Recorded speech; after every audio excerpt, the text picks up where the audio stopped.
దుర్గ నోటితో రాధ నిర్దోషి అని ప్రియ కుట్రను బయట పెట్టించిన విక్రమ్ కృష్ణ, దమయంతికి ట్విస్ట్ ఇచ్చిన రామచంద్ర. అసలు ఇదంతా ఎలా జరిగిందనేది వీడియోని స్కిప్ చేయకుండా చివరి వరకు చూడండి. నువ్వు లేక నేను లేను అప్కమింగ్ ఎపిసోడ్స్లో ఏం జరగబోతుందో ముందుగా తెలుసుకోవాలి అనుకుంటే వీడియోని లైక్ చేసి ఛానల్ని సబ్స్క్రైబ్ చేసుకుని పక్కనే ఉన్న బెల్ సింబల్లో ఆల్ పై క్లిక్ చేయండి. రాధా చిట్టి ఇద్దరు ఒకరేనన్న విషయం విక్కీ తెలుసుకోవాలని మీరు కూడా కోరుకుంటే కామెంట్లో ఎస్ అని టైప్. మొత్తం మీద చూసుకున్నట్లయితే విక్కీ దుర్గ గురించి చాలా పగడ్బందీగా ప్లాన్ చేస్తాడు. వాడు ఎక్కడుంటాడో వాడిని రెడ్ హ్యాండెడ్గా పట్టుకోవాలని, ఇంకా తన పోలీస్ టీంతో మప్పిలో అయితే అక్కడంతా కూడా కాపు కాస్తాడు. కానీ విక్కీ ఆలోచనలకి అనుగుణంగా కాకుండా విరుద్ధంగా ప్రియతో చేతులు కలిపి ఏకంగా పోలీస్ డ్రెస్లోనే విక్కీ వాళ్ళ ఇంట్లో విక్కీ వాళ్ళ గదిలో ఉంటాడు. అప్పుడే స్నానం చేసి బయటికి వచ్చిన రాధైతే, ఏంటి ఇన్స్పెక్టర్ ఎంత ఉదయాన్నే రెడీ అయ్యారు? పైగా ఉదయం రెడీ అయ్యి వెళ్ళరు కదా, మీరు సివిల్ డ్రెస్లోనే కదా వెళ్తారు, మరి పోలీస్ డ్రెస్లో వెళ్ళారేంటి? ఉదయం నుంచి కనిపించకపోతే మీరు డ్యూటీకి వెళ్ళారనుకున్నాను, డ్యూటీకి వెళ్ళలేదా అంటూ మాట్లాడుతుండగానే, నిన్నొదిలి నేనెక్కడికి వెళ్తాను రాదా అంటూ ఇంకా దుర్గ మాట్లాడతాడు. ఒక్కసారిగా షాక్ అయిపోతుంది. ఎందుకంటే దుర్గ మాటకు విక్కీ మాటకు చాలా డిఫరెన్స్ ఉంటుంది కాబట్టి. నువ్వెందుకు వచ్చావు అని చెప్పాను, కానీ నిన్ను వదిలి నేనెక్కడికి వెళ్తాను రాదా? నిన్ను వదిలి ఎక్కడికి పోను కదా, అందుకోసమని నీ కోసమే వచ్చాను. నువ్వు నన్ను ఈ డ్రెస్లో, ఈ ఇంట్లో, ఈ రూమ్లో ఎక్స్పెక్ట్ చేయలేదు కదా, సర్ప్రైజ్ అయ్యావు కదా. ప్రేమించిన వాళ్ళకి ప్రతిరోజు సర్ప్రైజులు ఇస్తూ ఉండాలి. నేను కూడా నీకు ఇలానే సర్ప్రైజులు ఇస్తూ ఉంటాను.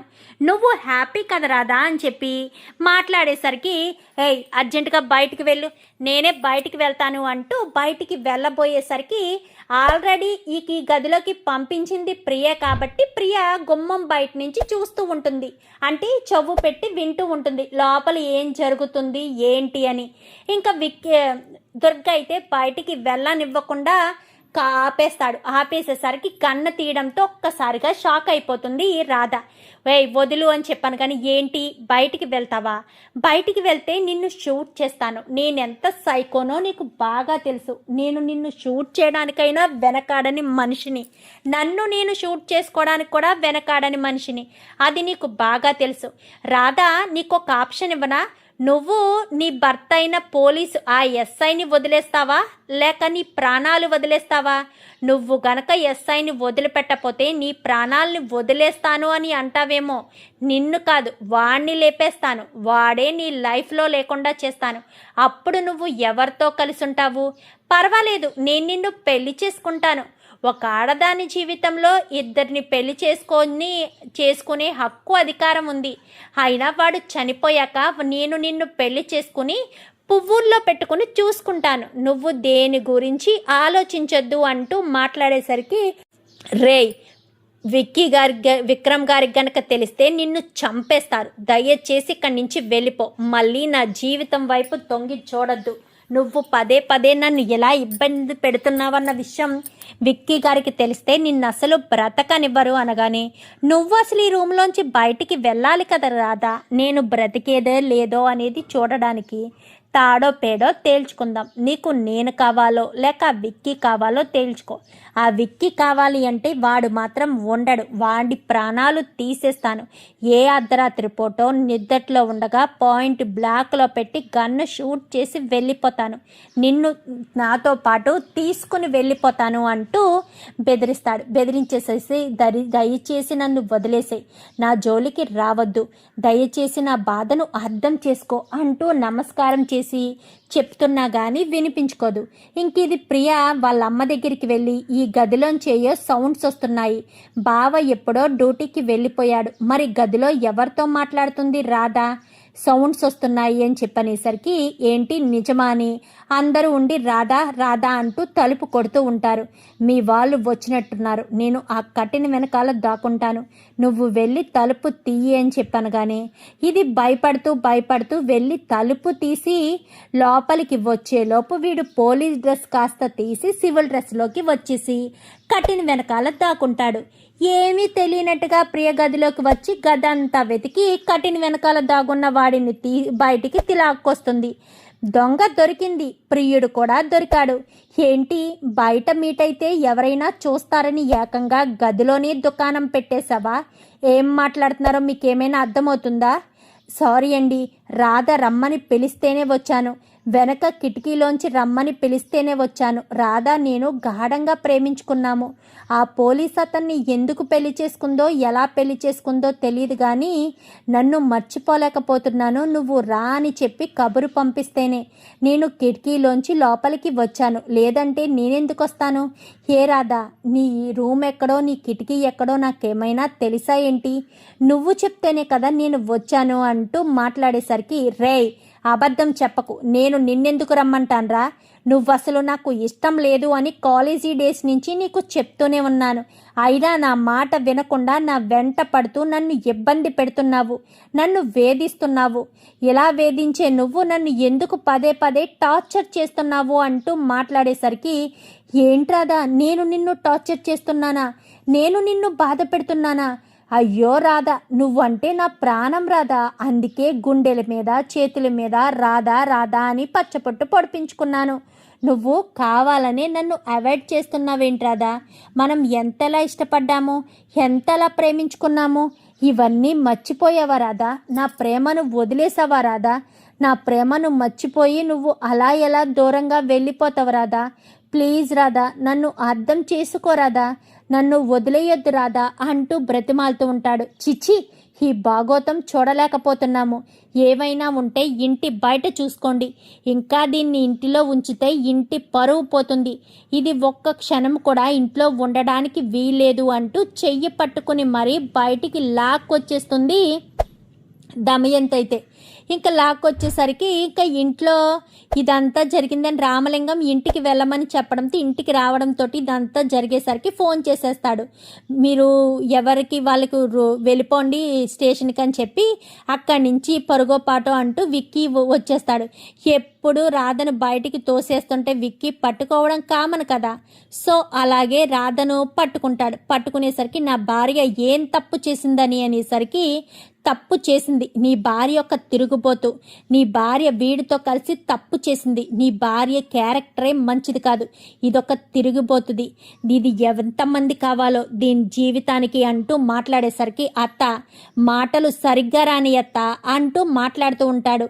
పక్క నుంచి, ఏంటి విక్రమ్ కృష్ణ, ఇంకా నీ భార్యని వెనకేసుకొస్తున్నావా? ప్రియుణ్ణి ఇంటికి పిలిపించుకుని పైగా కిటికీ తీసుకుని లోపలికి రమ్మని చెప్పి ఇద్దరూ లోపల మంతనాలు చేస్తుంటే ప్రియకు వినబడి ప్రియ లోపలికి రమ్మని చెప్పింది. అప్పుడే లోపలికి వచ్చి చూసేసరికి చిచి, వీళ్ళ భాగోతం చూసి నాకు చూడడానికే అసహ్యం కలిగింది. ఇంతకు దిగజారిపోతారా, ఇంతకు బరి తెగిస్తారా? అసలు ఈ రాధ ఎలాంటిదంటే చండాలం. ఇది ఆడదే కాదు, ఆడదానిలోనే అపఖ్యాతి మూట కట్టుకున్న ఆడదిది అంటూ మాట్లాడుతూ ఉంటుంది. అసలే వీడికి టెంపర్ ఎక్కువ కదా. ఎవరికి? దుర్గకి. అసలే రాధనొక్క మాట అన్నా అస్సలు తట్టుకోలేడు. రాధ ఒక్క మాటన్నా తట్టుకోలేడు అన్న విషయం విక్కీకి తెలుసు. ఎందుకంటే వాడి గురించి అన్నీ పూర్తిగా ఎంక్వైరీ చేశాడు. వాడి మెంటాలిటీ, వాడి సైకోయిజం అన్నీ ఎంక్వైరీ చేశాడు. కాబట్టి రాధను దమయంతి తిడుతూ ఉంటే విక్కీ మాత్రం వాడి వంకే చూస్తూ ఉంటాడు. వాడికి కోపం రగులిపోతూ ఉంటుంది. నా భార్యని ఏమంటే నిన్ను అస్సలు ఊరుకోనత్తా అని చెప్పాను కానీ అంటాను, తప్పు చేసింది అంటాను, తిరుగుబోతూ అంటాను, ఇది అసలు ఆడదే కాదంటాను, ఇదొక చీచి, అది నా నోటితో చెప్పలేకపోతున్నాను అలాంటిది ఇది అంటూ బూతులు తిడుతూ ఇంకా చాలా దారుణంగా వీడిని బాగా రెచ్చగొట్టేటట్టుగా మాట్లాడిస్తూ ఉంటాడు పక్క నుంచి విక్రమ్ కృష్ణ. అయితే వీడి ఇంకా కోపంతో రెండు చేతులు పిడికిలి బిగించేస్తాడు. బిగించేసి రాధ జీవితమే ఒక దరిద్రం, దీని జీవితమే చండాలం, ఇది అసలు మనిషే కాదు, ఇదొక దారుణమైన మనిషి, చీ, ఒకడిని పెళ్లి చేసుకుని మరొకడితో ప్రేమాయణం నడిపిస్తుంది, ఇది అసలు ఆడదేనా అంటూ మాట్లాడేసరికి, స్టాప్ ఇట్, మీకు రాధ గురించి ఏం తెలుసు? రాధ గురించి మీకేం తెలుసు?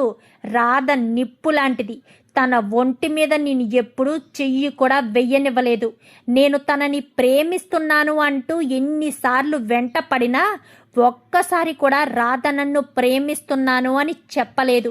ప్రతిసారి నా నుంచి తప్పించుకోవడానికే చూసింది రాధ. అలాంటి రాధ క్యారెక్టర్న మీరు తప్పు పడుతున్నారు. నేను ఆ ఇంట్లోకి వచ్చాను అంటే రాధ పిలిస్తే రాలేదు. ఒకడిని పెళ్లి చేసుకుని మరొకడితో ప్రేమాయణం నడిపించే చీపి క్యారెక్టర్ కాదు నా రాధది. నా రాధ క్యారెక్టర్ చాలా గొప్పది. నా రాధ గురించి మీరు ఒక్క మాట తప్పుగా మాట్లాడినా మిమ్మల్ని వదిలేదే లేదు. అసలు నా రాధ గురించి మీకు ఏం తెలుసని మాట్లాడుతున్నారు? అసలు రాధ గురించి ఏం తెలుసుకుందామని మాట్లాడుకుంటున్నారు? పిచ్చి పిచ్చి వేషాలు, పిచ్చి మాటలు మాట్లాడితే మాత్రం నేను అస్సలు ఊరుకోను. నా రాధ నిప్పు. నా రాధ గురించి ఎవరైనా సరే తప్పుగా మాట్లాడితే వాళ్ళు ఎవరైనా సరే వదిలిపెట్టను, ప్రాణాలు తీసేస్తాను. నా రాధ గురించి మాట్లాడడానికి వీల్లేదు. ఆల్రెడీ మీ కూతురికి చెప్పాను. నా రాధ గురించి తప్పుగా మాట్లాడితే ప్రాణం తీయడానికైనా వెనకాడను, లేదా నిన్నే కిడ్నాప్ చేసి తీసుకుపోతాను అని మీ కూతురికి వార్నింగ్ ఇచ్చాను. మీ కూతురికి ఇచ్చినట్టే మీకు ఇవ్వాల్సిన పరిస్థితి వస్తుందా ఏంటి? రాధ గురించి తప్పుగా మాట్లాడితే మాత్రం అస్సలు ఊరుకోను. మీ కూతురు వచ్చి రమ్మంటేనే నేను ఇక్కడికి వచ్చానే తప్ప రాధ నన్ను పిలవలేదు. రాధ క్యారెక్టర్ని తప్పు పడితే మాత్రం నేను సహించను అంటూ ఆ కోపంలో వాడు ఏం చెప్తున్నాడో ఏం చేస్తున్నాడో కూడా తెలియని పరిస్థితిలో రాధ క్యారెక్టర్ గురించి, రాధ మనస్తత్వం గురించి, రాధ గుణగణాల గురించి మొత్తం చెప్పేస్తాడు. ఆ చెప్పే ఫ్లోలో ప్రియ వచ్చి వాణ్ణి కలిసింది అన్న విషయం కూడా చెప్పేస్తాడు. చెప్పేయడంతో ఒక్కసారిగా షాక్ అయిపోతారు ఇంకా ప్రియా, దమయంతి, అక్కడ ఉన్న వాళ్ళంతా.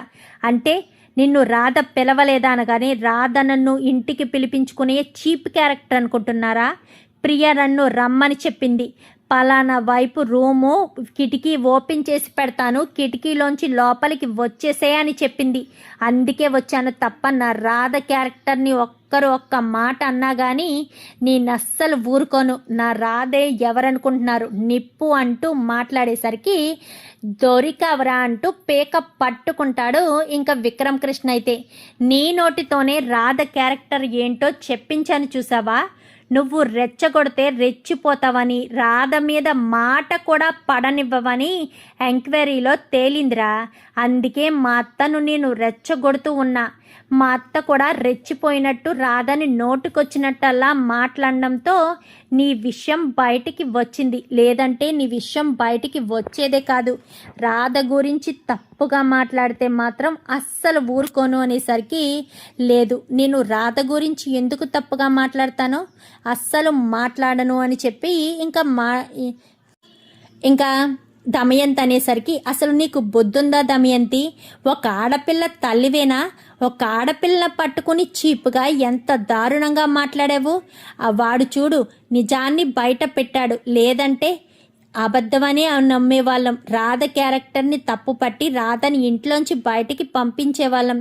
ఇదంతా చూస్తుంటే నాకు ఒక్కటి అనిపిస్తుంది అన్నయ్య, ఇదంతా ఎవరో కావాలని చేశారు అని నా మనసు కనిపిస్తుంది. ఎవరై ఉంటారు? ఎవరు చేసుంటారు ఇంత పాపిష్టి పని? అసలు రాధ జీవితాన్ని నాశనం చేయాలని ఎవరు అనుకునుంటారు? అసలు ఆ రోజు రాత్రి ఇంటికి వచ్చింది ఎవరు అన్న ఆలోచనలో ఉంటారు ఇంకా వీళ్ళంతా. అయితే వీళ్ళంతా ఉండేసరికి ఇంకా గదిలో కూర్చొని రాధ ఏడుస్తూ ఉంటుంది.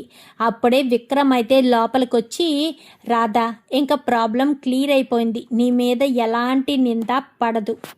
నీ మీద నింద వేసిన వాళ్ళే ఎవరైతే నువ్వు తప్పు చేశావు, నువ్వు ప్రేమించావు అంటూ చెప్పుకొచ్చారో వాళ్ళ నోటితోనే నీకు ఏ పాపం తెలియదని, నీ మీద వాడే ఇష్టపడ్డాడని, నువ్వు వాడిని ఇష్టపడలేదు అన్న విషయం బయట పెట్టాడు చూసావా?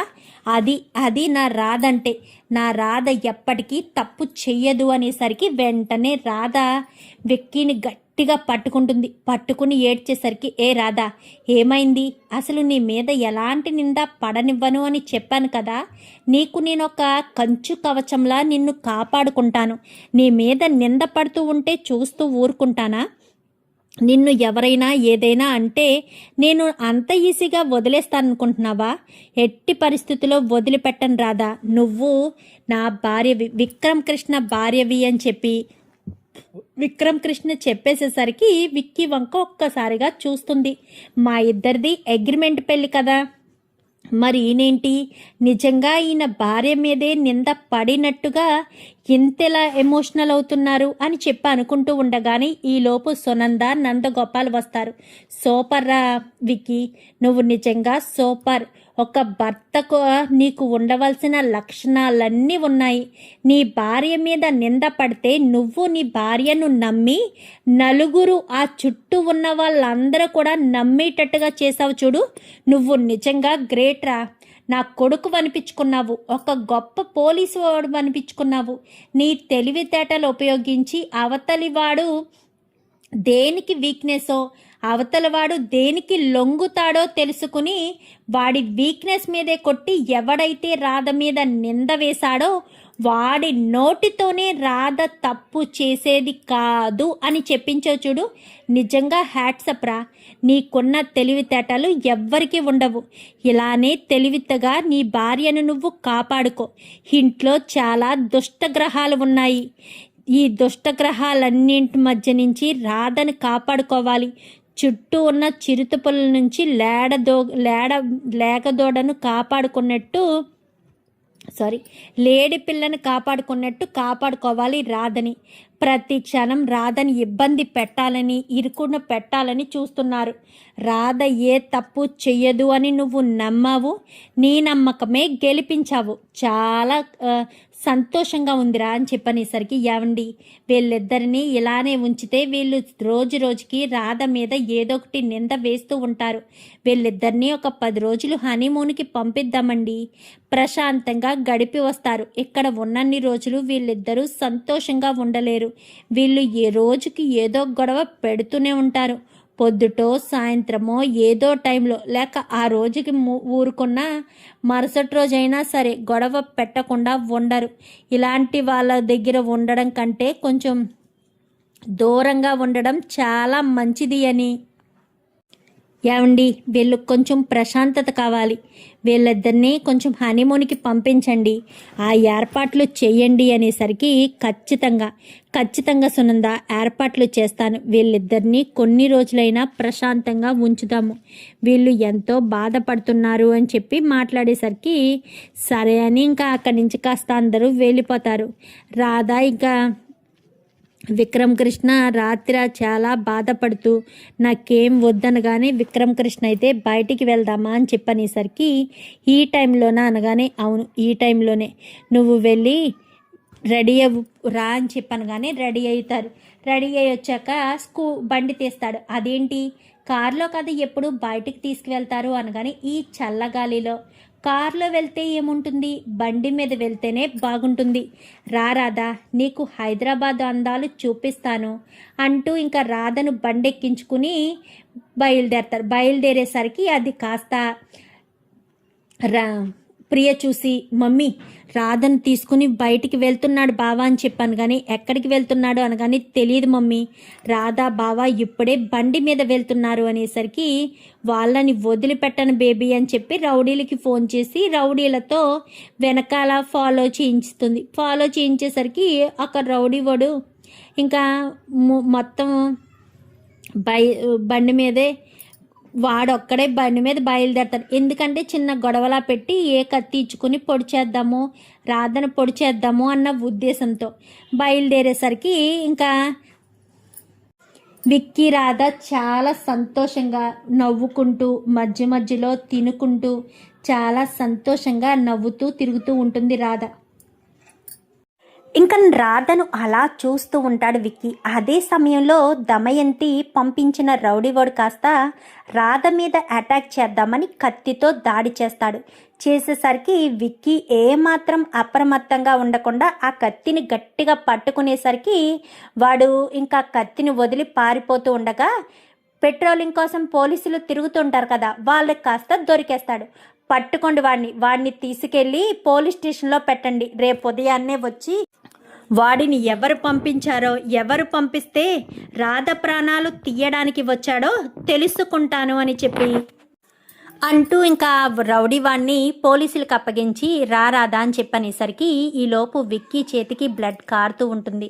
వెంటనే రాధ తన చీర చెంగుని చింపి ఇంకా విక్కీ చేతికి కట్టేసరికి ఏం కాలేదు రాధా అనగానే, ఇంత రక్తం పోతుంటే ఏం కాలేదంటారేంటి, అయినా కత్తి పట్టుకుంటారా, వాణ్ణి పొట్టలో గుద్దడం మానేసి కత్తి పట్టుకుంటే మీ చేతికి గాయమవుతుందని తెలియదా అనగానే, ఆ టెన్షన్లో నాకు ఏం చేయాలా అనిపించలేదు, నీకెక్కడ గాయమవుతుందో అన్న ఆ కంగారులో నేను కత్తి పట్టేసుకున్నాను అనేసరికి, అంటే నాకు ఏదైనా అయితే మీరు తట్టుకోలేరా, నువ్వు నా బాధ్యత రాదా, నీకు ఏ చిన్న గాయం జరగకూడదు, మన సంవత్సరం అగ్రిమెంట్లో నీకు ఏ ఇబ్బంది కలగనివ్వకుండా నిన్ను ఎలా అయితే ఇంటికి తీసుకొచ్చానో అలానే నిన్ను మీ ఇంటికి అప్పగించాలి, మీ నాన్నను విడిపించాలి, అదే నా బాధ్యత.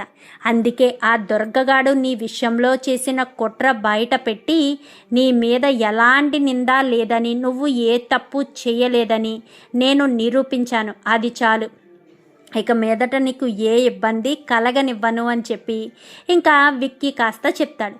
చెప్పేసరికి వెంటనే విక్కీని హత్తుకుంటుంది.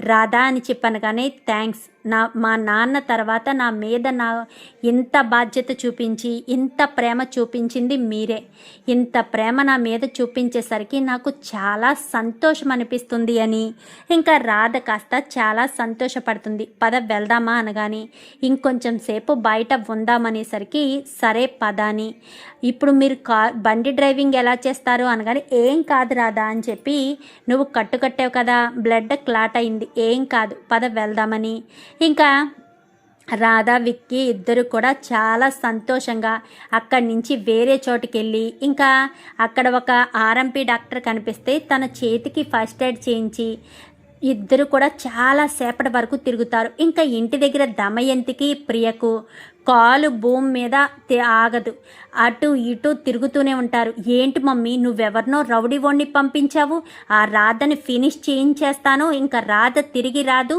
బావొక్కడే తిరిగి వస్తాడు అని చెప్పావు, వాడు వెళ్ళి గంట సేపు అవుతుంది, వీళ్ళిద్దరూ ఎక్కడెక్కడ తిరుగుతున్నారో, ఇంతకీ వాడు రాధని ఏదైనా చేశాడో లేదో నాకేమీ అర్థం కావట్లేదు మమ్మీ, నాకు లేనిపోని ఆశలు కల్పించి బావను నీకిచ్చి పెళ్లి చేస్తాను అని చెప్పావు, అలాంటిది ఇలా మాట్లాడుతున్నావు, నాకు అర్థం కావట్లేదు మమ్మీ అంటూ మాట్లాడేసరికి, ఏం చేయాలో అర్థం కావట్లేదు బేబీ, కంగారు పడకు, ఏదొకటి చేద్దాము, నువ్వు టెన్షన్ పడకు.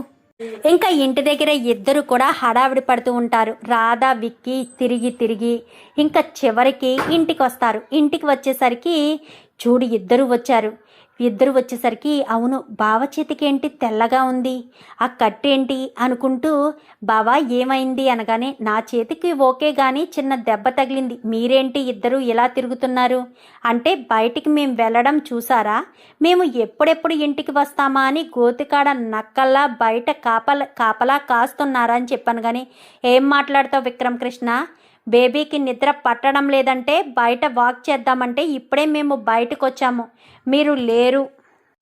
అది కాదు విక్రమ్ కృష్ణ, అయినా నీ చేతికి ఏమైంది అనగానే, ఒక రౌడీ వాడు కత్తి తీసుకుని అనేసరికి, ఏంటి కత్తి అనగానే, ఏమీ లేదులే రాధా పదాన్ని పడుకుందాము, నాకు చాలా నిద్ర వస్తుంది అని చెప్పి లోపలికి వెళ్ళిపోతారు. ఏంటి మమ్మీ, బావ పూర్తిగా చెప్పకుండా వెళ్ళిపోయాడు, ఒక రౌడీ వాడు కత్తి అంటూ అనగానే, కొంప తీసివాడు కత్తట్టుకుని వచ్చి రాధను పొడవబోతే విక్కీ పట్టుకున్నాడేమో, మరి ఇంతకీ ఆ రౌడీ వాడు ఏమై ఉంటాడు మమ్మీ అనగానే, అదే అర్థం కావట్లేదు, వాడికి ఫోన్ చేసావా అనగానే, ఫోన్ చేశాను బేబీ, స్విచ్ ఆఫ్ వస్తుంది, వాడు ఫోన్ ఎక్కడ పడేశాడో ఏంటో అర్థం కావట్లేదు అనేసరికి, మమ్మీ నాకు ఇదంతా చూస్తుంటే వాడు దొరికిపోయాడేమో అని నా మనసు కనిపిస్తుంది, వాడు గనక దొరికిపోయి నీ పేరు బయట పెడితే బావ మాత్రం ఎట్టి పరిస్థితుల్లో ఊరుకోడు మమ్మీ అంటూ ఇంకా ప్రియ అనేసరికి, వాడు ప్రొఫెషనల్, అలా పేర్లు బయట పెట్టరు, వాళ్ళు ఎలా చేయాలో అలా చేస్తారు, నువ్వేం టెన్షన్ పడకు బేబీ, వదిలేసేయ్, దాని గురించి నువ్వు ఆలోచించుకు, అంతా నేను చూసుకుంటాను, నువ్వు టెన్షన్ పడకుండా ఉండు అని చెప్పి దమయంతి కాస్త చెప్పి ఇద్దరు లోపలికి వెళ్ళిపోతారు. వెళ్ళిపోయిన తర్వాత మమ్మీ ఇలా అంటుంది కానీ ఏం వస్తుందో ఏం జరుగుతుందో కూడా తెలియడం లేదు, టెన్షన్గా ఉంది, అసలు బావ నాకు దక్కుతాడా, ఈ రాధ బావను వదిలి వెళ్ళిపోతుందా, నా పిచ్చి కాకపోతే బావను ఎందుకు వదులుకుంటారు, బావ లాంటి వాడు ఇంత అపురూపంగా నింద పడినా ఏ మాత్రం వెనక ముందు ఆడకుండా నింద పడ్డ దాని మీదే నింద చెరిపేసి ఇంత ప్రేమగా చూసుకుంటున్నాడు. మాట కూడా పడనివ్వట్లేదు. అలాంటిది బావ ఎందుకు రాధను వదులుతాడు? రాధెందుకు బావను వదులుతుంది? ఇంకా నేను బావ మీద ఆశలు వదిలేసుకోవడం మంచిదేమో. అయినా అమ్మే నాకు ఈ ఆశ కల్పించింది, లేదంటే బావని చేసుకోవాలన్న ఆలోచనే నాకు లేదు అనుకుంటూ ఇంకా ప్రియ కాస్త లోపలికి వెళ్ళిపోతుంది. ఇంకా ఇద్దరు రాధ ఇటు విక్కీ ఇద్దరు లోపలికి వెళ్ళిపోయిన తర్వాత ఎందుకు మీ అత్తయ్య వాళ్ళకి చెప్పలేదు అనగానే, వద్దు, ఆ రౌడీ వాడిని రేపు పట్టుకుని 4 ఉతికిన తర్వాత అసలు వాడిని ఎవ్వరు పంపించారో తెలుసుకుని అప్పుడు చెప్తాను నేను ఎవరికి ఏం చెప్పాలో ఎవరికి ఏం చెప్పకూడదు. అప్పటి వరకు సైలెంట్గా కూరుకుంటాను అని చెప్పి విక్కీ రాధా ఇద్దరు కలిసి పడుకుంటారు. చూద్దాం మరి రాబోయే ఎపిసోడ్స్లో ఇలాగే జరగాలని మీరు కూడా కోరుకుంటే వీడియో నచ్చితే లైక్ చేసి ఛానల్ని సబ్స్క్రైబ్ చేసుకుని పక్కనే ఉన్న బెల్ సింబల్లో ఆల్ పై క్లిక్ చేయండి. Thank you for watching.